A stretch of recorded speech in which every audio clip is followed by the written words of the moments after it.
우리에게 주시는 하나님 말씀은 주보에 좀 미스프린트가 됐습니다. 로마서 7장 7절에서부터 13절 말씀이 되겠습니다. 로마서 7장 7절에서부터 13절 말씀이 되겠습니다.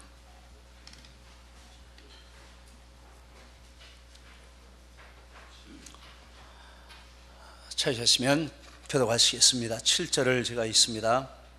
그런즉 우리가 무슨 말을 하리요? 율법이 죄냐? 그럴 수 없느니라. 율법으로 말미암지 않고는 내가 죄를 알지 못하였으니 곧 율법이 탐내지 말라 하지 아니하였더라면 내가 탐심을 알지 못하였으리라.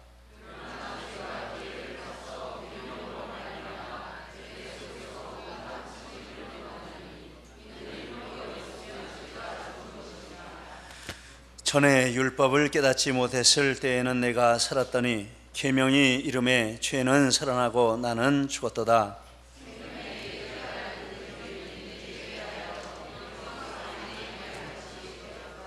함께 있습니다.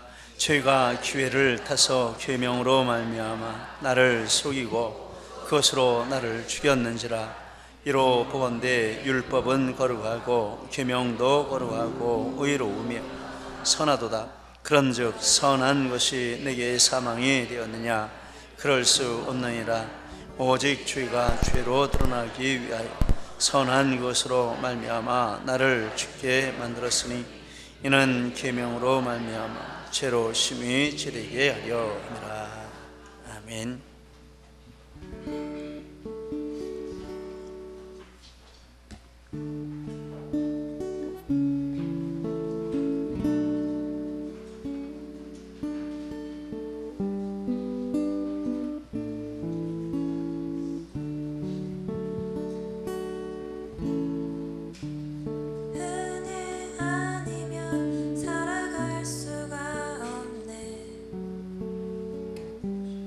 Oh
할렐루야.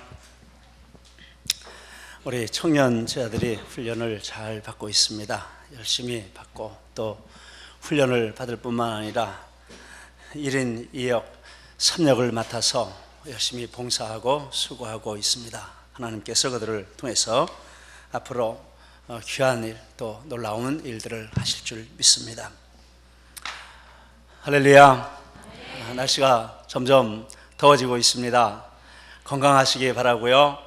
오늘 6월 벌써 마지막 주일이 되었습니다. 이제 6월 2017년도 반이 다 가는 시점이 됐습니다.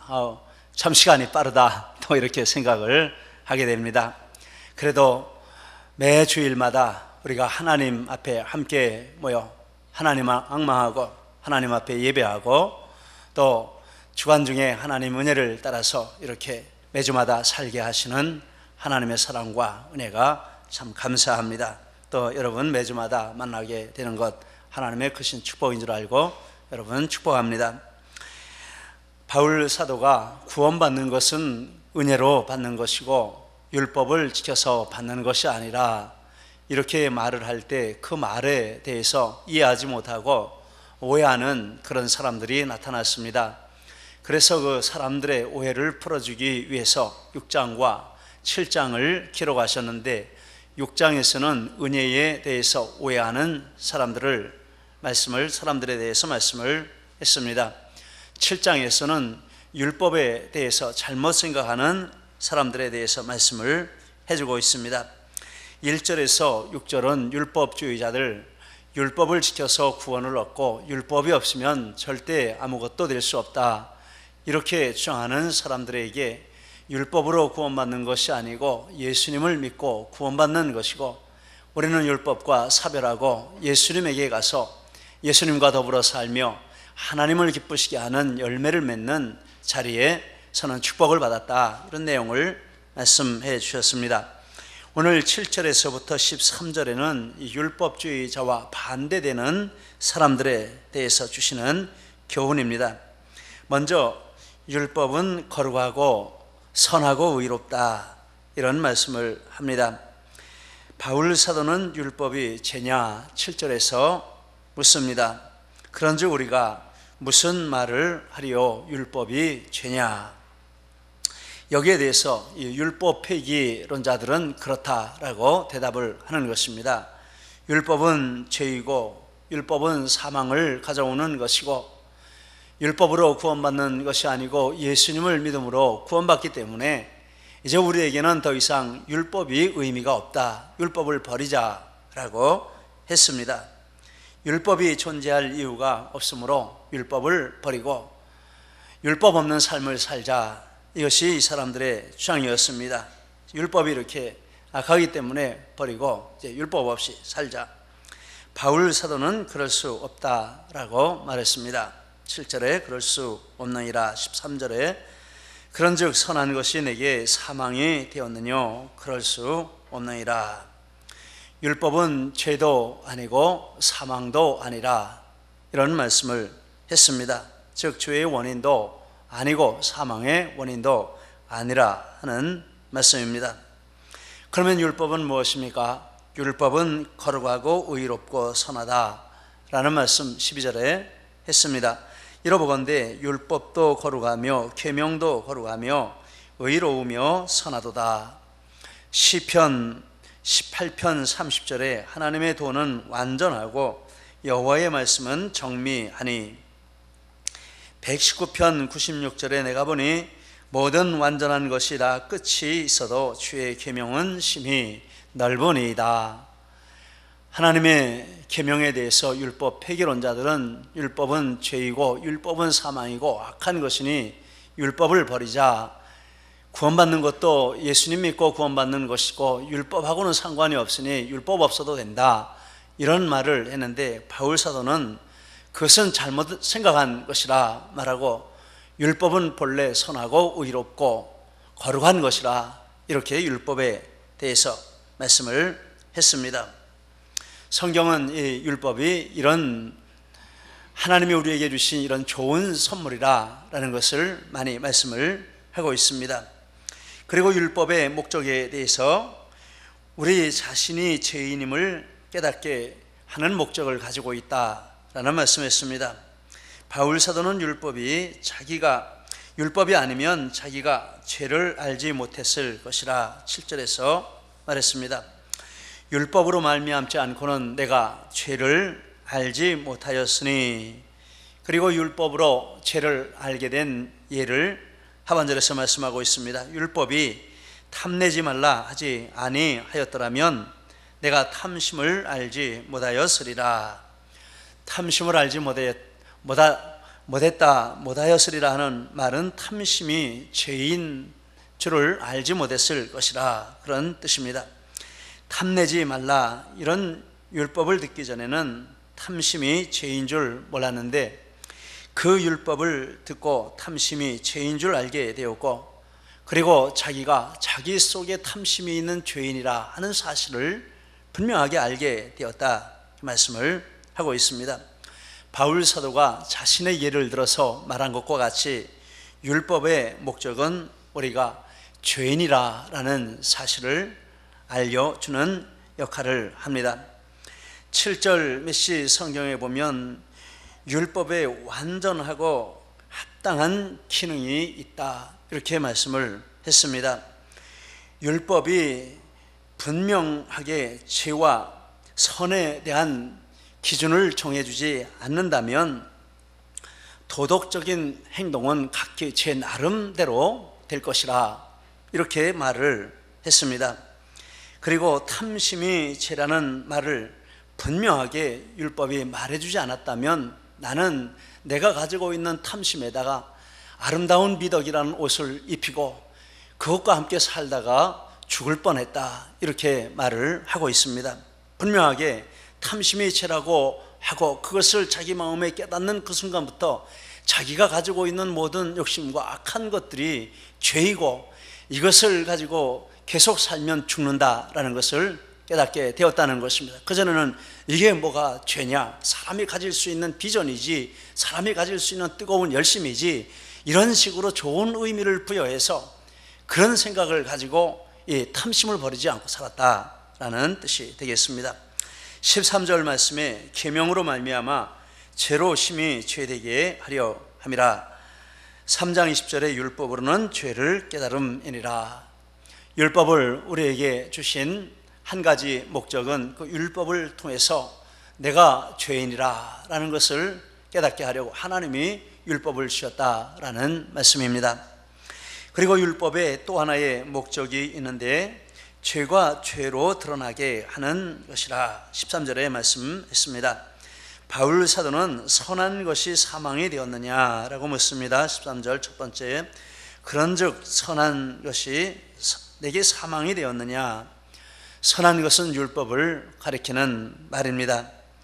이것이 사망이 되었느냐라는 것은 이 율법이 내게 사망의 형벌을 가져오는 원인이 되었느냐라고 묻는 것입니다. 바울 사도는 그럴 수 없느니라 라고 또 말씀을 했습니다. 죄냐? 그럴 수 없느니라. 사망의 원인이냐? 그럴 수 없느니라 라고 말했습니다. 그러면 이 율법을 주신 목적이 무엇입니까?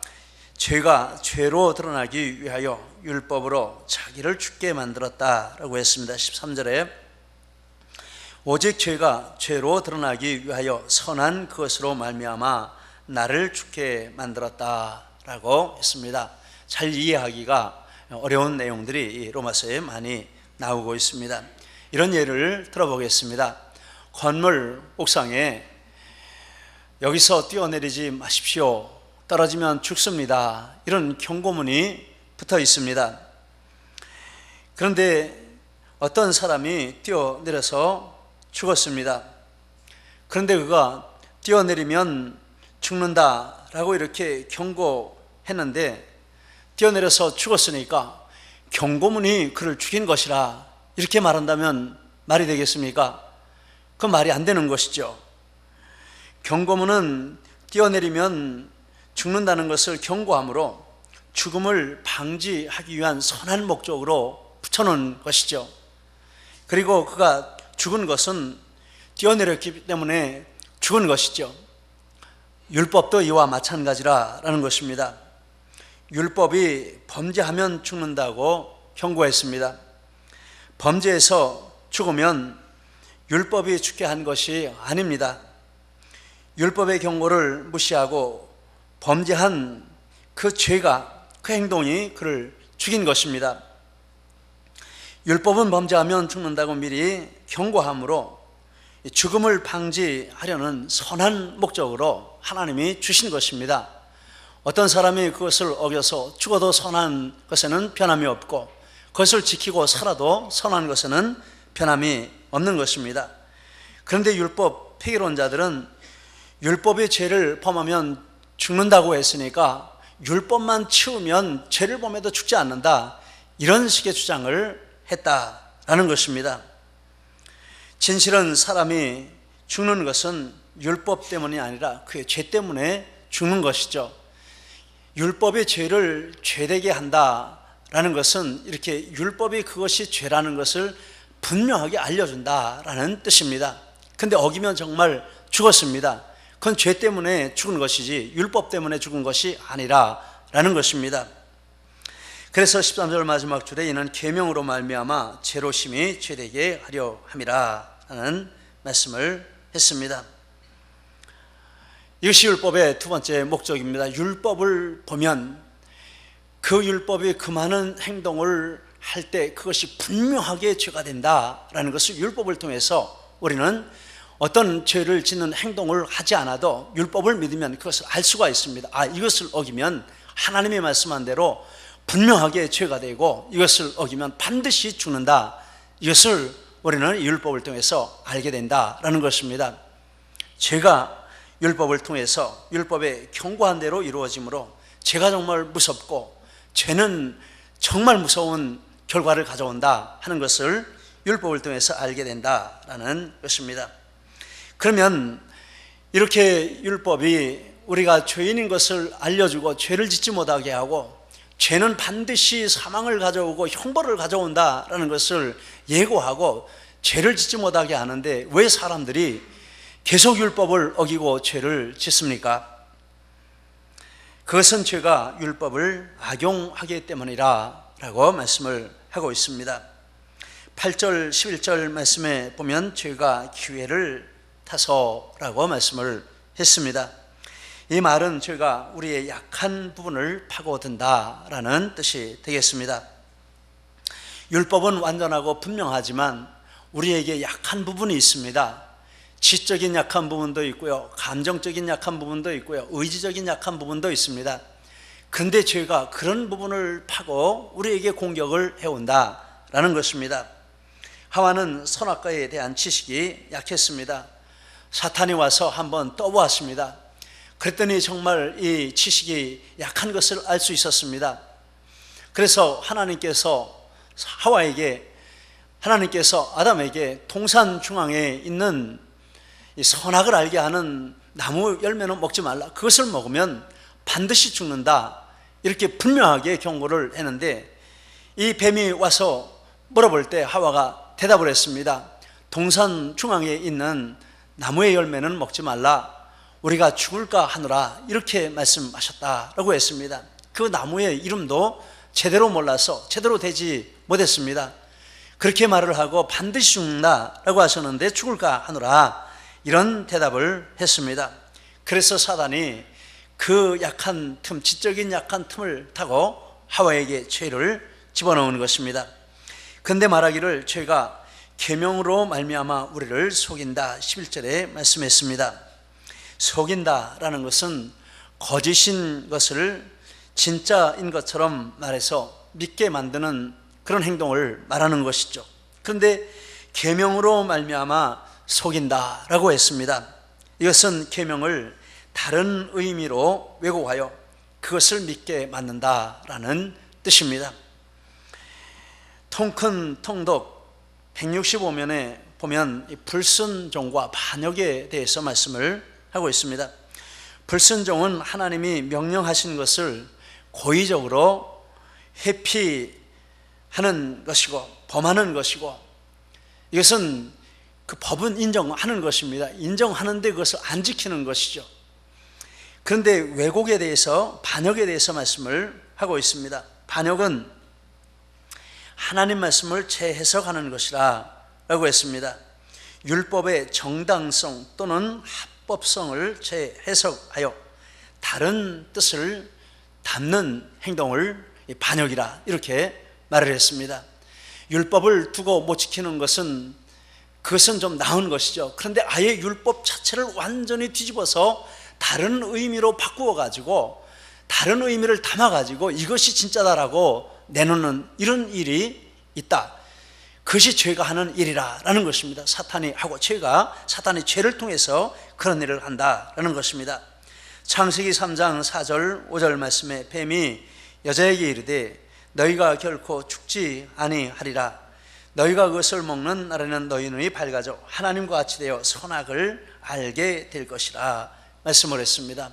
하나님 말씀에 근거해서 하나님을 끌어다 붙이고, 그리고 말을 하는데 하나님 말씀인 것처럼 이렇게 말하는데 완전히 하나님 말씀을 뒤집어서 정반대로 반드시 죽는다라고 했는데 결코 안 죽는다 말을 하고, 하나님에게서 떠나게 되는데 하나님처럼 되어서 하나님의 자리에 간다 이렇게 말을 했습니다. 완전하게 왜곡을 한 것입니다. 성경에 근거해서 성경을 말하는데 전혀 성경이 아닌 것을 거기에 담아서 말을 하고, 그런데 그것을 하와가 믿었다라는 것입니다. 이렇게 계명을 통해서 사람을 속이고, 죄가 속이고, 그리고 그 속이는 것에 근거해서 탐심을 가지고 그것을 따라가게 한다라고 말합니다. 8절, 죄가 내 속에서 온갖 탐심을 이루었나니 라고 했습니다. 탐심을 이룬다는 것은 탐심을 마음에 품게 되는, 마음에 품고 그 탐심을 따라가는 것을 말하는 것입니다. 창세기 3장 6절에 여자가 그 나무를 본즉 먹음직도 하고 보암직도 하고 지혜롭게 할 만큼 탐스럽기도 한 나무인지라.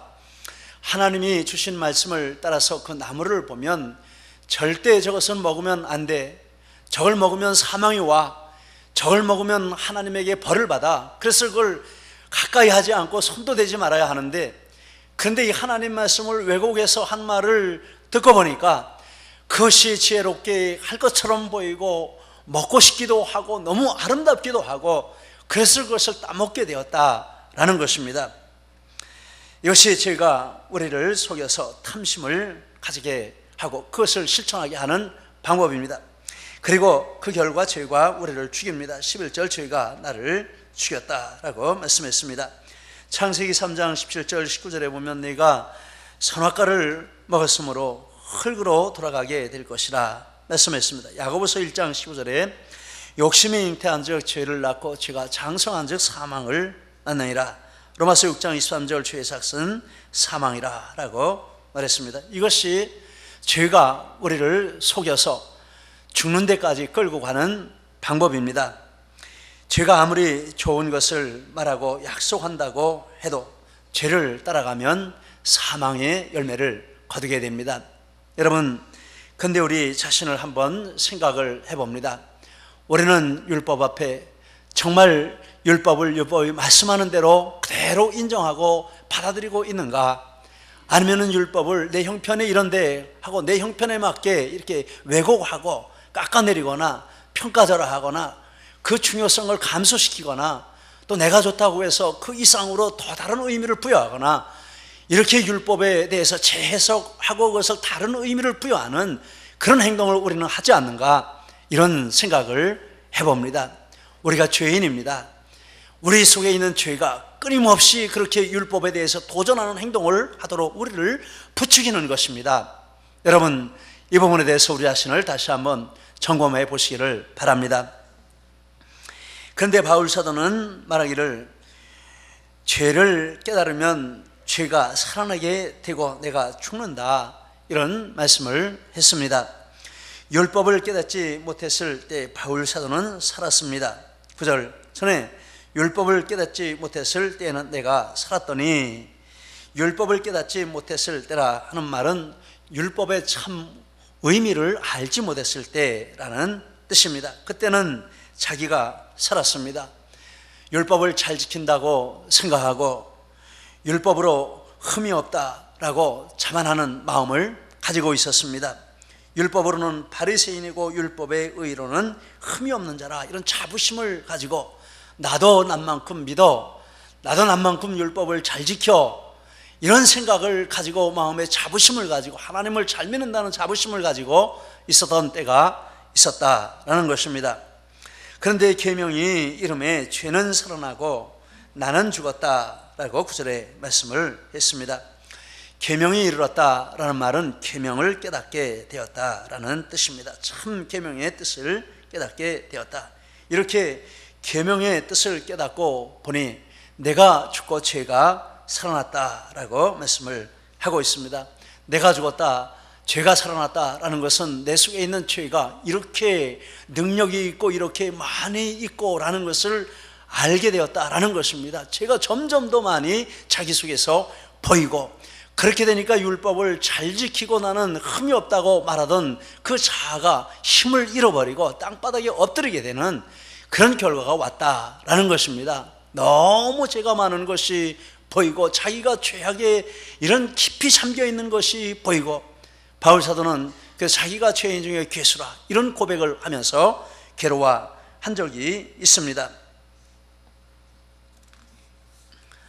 24절 말씀에 보면 오라 나는 곤고한 사람이로다, 이 사망의 몸에서 누가 나를 건져내랴, 이렇게 탄식을 했습니다. 율법을 바로 깨닫게 되면 그 사람 마음 가운데 일어나는 현상, 이런 현상이라는 것입니다. 오카는 목사님 로마서 강의에서 이런 말씀을 하셨습니다. 율법을 잘 깨닫지 못하면 내가 살아납니다.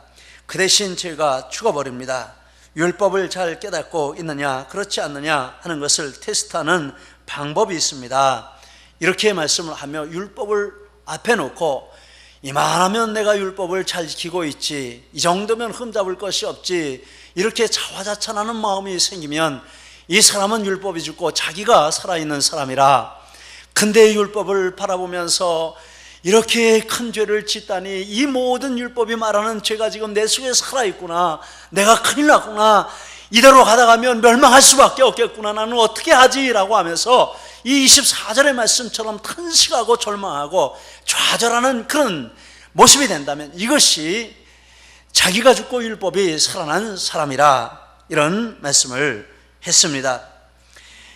하나님의 율법을 깨달으면 그렇게 교만하고 기세등등하던 자기 자아가 죽고 죄가 우리 속에서 우리의 모든 지정의를 사로잡고 꼼짝 못하게 붙들고 있는 그런 모습을 보게 된다라는 것입니다.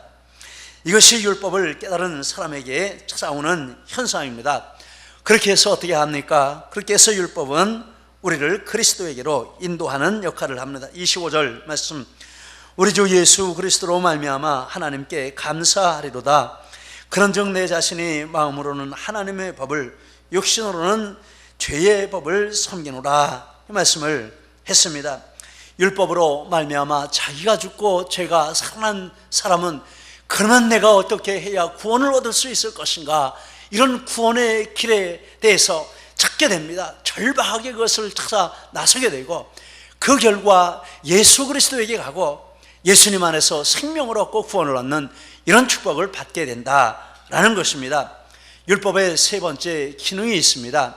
이 율법은 우리를 예수 그리스도에게로 인도하는 이런 역할을 하는 것입니다. 갈라디아서 3장 24절 이같이 율법이 우리를 그리스도께로 인도하는 초등교사가 되어 우리로 하여금 믿음으로 말미암아 의롭다함을 얻게 하려 함이라 라고 했습니다. 여러분, 우리는 율법의 정신을 바로 깨달아야 하는 줄 믿습니다.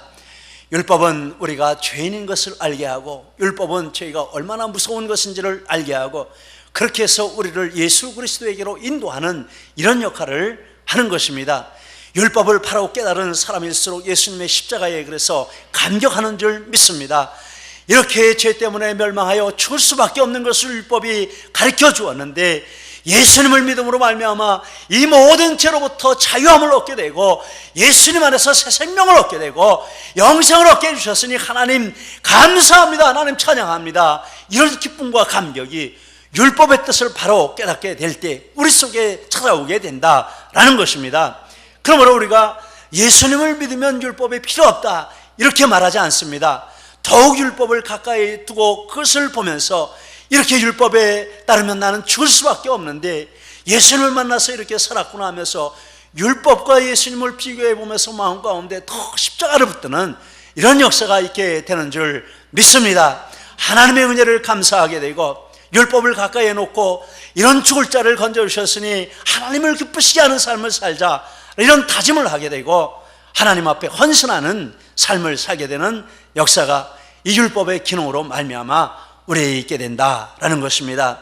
여러분, 율법 때문에 이런 은혜가 우리에게 있기를 원합니다. 저는 생각하기를 율법이 좋은 친구의 역할을 하지 않나 이런 생각을 해봅니다. 우리에게 좋은 친구가 되어서 정말 우리에게 구원을 아끼지 않고 잘못할 때 책망을 하고 바른 길을 갈 때 격려해 주는 이런 하나님이 우리에게 주신 좋은 친구가 율법이 아닐까 이런 생각을 해봅니다. 여러분, 율법이 필요 없습니까? 아닙니다. 예수님을 믿은 사람에게 더 율법이 필요합니다. 율법에 견주어서 날마다 자신의 삶을 살펴보고 율법에 비추어서 예수님의 십자가를 더 굳게 붙드는 이런 역사가 이 율법을 통해서 우리에게 있게 되는 것입니다. 우리 삶 가운데 우리는 율법을 가까이 하고 예수님의 십자가를 붙들고 또 구원받은 사람의 모범과 기준으로 율법을 따라 사는 은혜가 우리 모두에게 충만하시기를 축복합니다. 기도하시겠습니다. 우리 말씀 붙들고 함께 기도합니다. 다 같이 기도하시겠습니다. 할렐루야. 하나님 아버지 감사합니다. 오늘 우리에게 율법의 참된 목적과 기능을 알려주시니 감사합니다. 율법을 통해서 죄가 얼마나 무서운 것인지를 저희가 깨닫게 됩니다. 율법을 통해서 우리 속에 이런 우리를 영원한 멸망으로 떨어지게 하는 죄가 가득하게 있는 것을 발견하게 해주시니 감사합니다. 그리고 율법을 통해서 예수 그리스도에게 가게 하시고 예수님을 만난 기쁨과 감격과 즐거움을 하나님 앞에 누리게 하시니 감사합니다. 하나님 아버지, 율법의 목적과 용도를 바로 알고 그 목적과 용도대로 우리 삶에 사용함으로 말미암아 하나님을 향하여 선한 열매 가득히 맺는 저희가 되게 하시고 하나님 앞에 십자가 굳게 붙들고 날마다 감사하며 기뻐하며 나아가는 저희들 다 되도록 할렐루야. 하나님 축복하시고 역사하여 주시옵소서. 감사드리며 예수님 이름으로 기도드립니다. 아멘.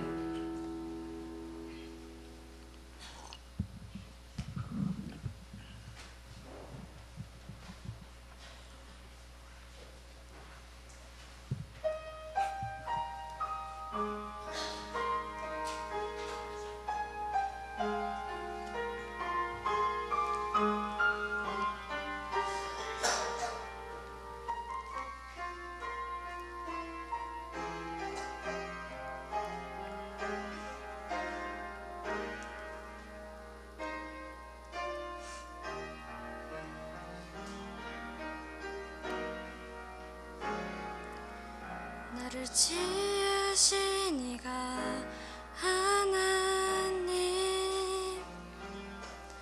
나를 부르신 이가